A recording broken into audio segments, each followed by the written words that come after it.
दोस्तों जरा सोचकर देखिए, एक महिला के कितने रूप हो सकते हैं। एक मर्द शादी के बाद अपना सब कुछ औरत के लिए कुर्बान कर देता है और बीवी बच्चे ही उस मर्द की पूरी दुनिया हो जाते हैं। लेकिन बीवी की तरफ से कुछ ऐसा यहाँ पर हुआ है जो हम आज की खबर में बताएंगे, जिससे कहीं ना कहीं आपका भी दिल दहल जाएगा।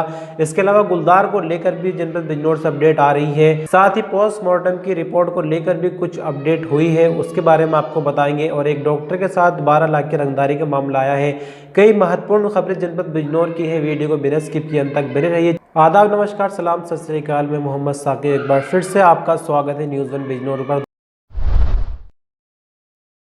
तो पहली खबर को बिल्कुल तफसील से आपको बताएंगे ताकि एक एक पॉइंट आपको ठीक से समझ में आए। इस खबर में 4 मुख्य लोग हैं, जिससे आपको पूरी बात समझ आएगी। थाना शहर कोतवाली के अंतर्गत नई बस्ती की ये बात है। राज मिस्त्री राजेश कश्यप के घर में फहीम नामक युवक रंग पेंट्री का काम करने गया था।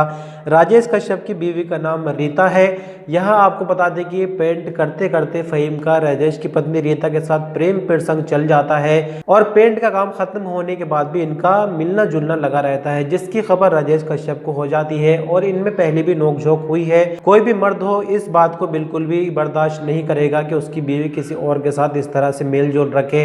लेकिन यहाँ पर आखिरकार रीता और फहीम, जो कि काशीराम कॉलोनी का बिजनौर का ही रहने वाला है, ने सोचा कि अब राजेश को ठिकाने लगाने का समय आ गया है। यहाँ पर फहीम अपने साथी की मदद लेता, जिसका नाम सुरेश है, जो कि नवादा का रहने वाला है। तो सुरेश और फहीम और बीवी रीता तीनों मिलकर राजेश की हत्या कर देते हैं। हत्या के समय सुरेश और फहीम राजेश को नलकूप पर बुलाते हैं बातचीत करने के लिए, यानी घर से कुछ दूर बुलाते हैं और जो अंगोछा होता है गले में, उससे गला घोट कर उसकी हत्या कर देते हैं और सूखी नहर में इसकी लाश को डाल देते हैं। पुलिस को शुक्रवार की रात लाश बरामद हुई थी और मामले की छानबीन की। आरोपी फहीम और सुरेश को पुलिस ने गिरफ्तार कर लिया था। लेकिन फिलहाल की जो लेटेस्ट जानकारी है, तो यहाँ पर रीता को भी गिरफ्तार कर लिया है। और जैसे कि हमने आपको शुरू में बताया कि एक मर्द अपनी औरत के लिए क्या क्या करता है, और यहाँ देखिए औरत ने क्या किया। दूसरी तरफ अक्सर हम ये देखते हैं कि मेन स्ट्रीम मीडिया, जिसको गोदी मीडिया भी कह देते हैं, यहाँ से लव जिहाद की खबरें निकलती है।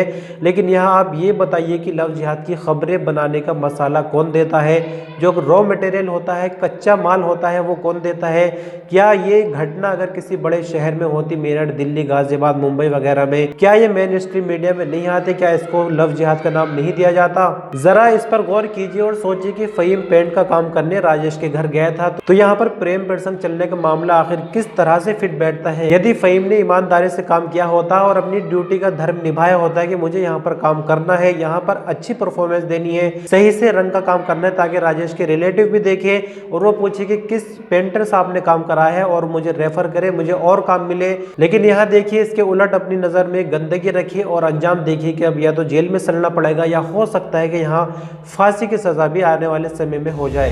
2 दिन पहले हमने गुलदार के एक केस के बारे में बात की थी। बड़ापुर थाना क्षेत्र में 13 साल के बच्चे को बुरी तरह से जख्मी नहीं बल्कि एक तरह से मर्डर उसका कर दिया था। अब यहाँ पर ताज़ा मामला बड़ापुर थाना क्षेत्र से ही आया है। यहाँ जानकारी के मुताबिक आपको बता दें, बड़ापुर नगीना रोड पर मोहिउद्दीनपुर में यहाँ पर गन्ना खरीदने का एक सेंटर बना हुआ है, द्वारिका शुगर इंडस्ट्रीज का।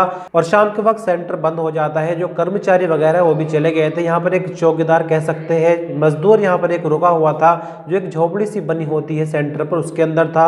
लेकिन झोपड़ी से बाहर जैसे मजदूर निकलता है किसी काम से, तो देखता है कि जो कांटा होता है गन्ना तोलने का, उस पर गुलदार बैठा है।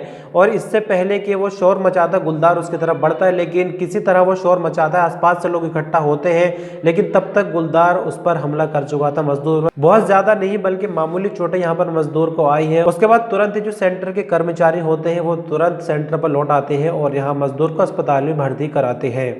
जनपद बिजनौर के चांदपुर थाना क्षेत्र से एक बड़ा ही अजीबोगरीब मामला आ रहा है। यहाँ पर एक बदमाश रंगदारी डॉक्टर से मांग रहा था। अक्सर बदमाश रंगदारी मांगते हैं, लेकिन यहाँ देखिए कि उसका तर्क क्या है। रंगदारी मांगने के लिए व्हाट्सएप पर डिमांड की गई थी 12 लाख की फिरौती मांगने की, और सीधे डॉक्टर ने एसपी नीरज जादौन के सामने शिकायत रखी, जिस पर एक्शन लेते हुए एसपी नीरज जादौन ने कार्रवाई के आदेश दिए और आखिरकार इसको गिरफ्तार किया गया।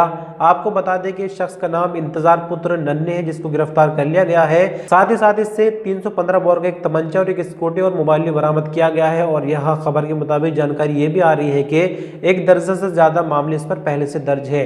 जब आरोपी से पूछा गया आखिर तूने इतनी ज्यादा रंगदारी क्यों मांगी, तो क्या चाहता था, तो इस पर आरोपी का कहना यह है कि पहले डॉक्टर छोटा क्लिनिक चलाता था, यानी छोटी दुकान चलाता था, और देखते ही देखते उसने तरक्की की और बड़ा हॉस्पिटल बना लिया। तो इससे मुझे लगा कि इससे रंगदारी काफी ज्यादा मांगनी चाहिए, मोटा पैसा इससे मिल सकता है। तो तर्क आप देख सकते हैं काफी अच्छा और हैरान करने वाला है। फिलहाल इसको गिरफ्तार कर लेगा और आगे कानूनी कार्रवाई हो रही है।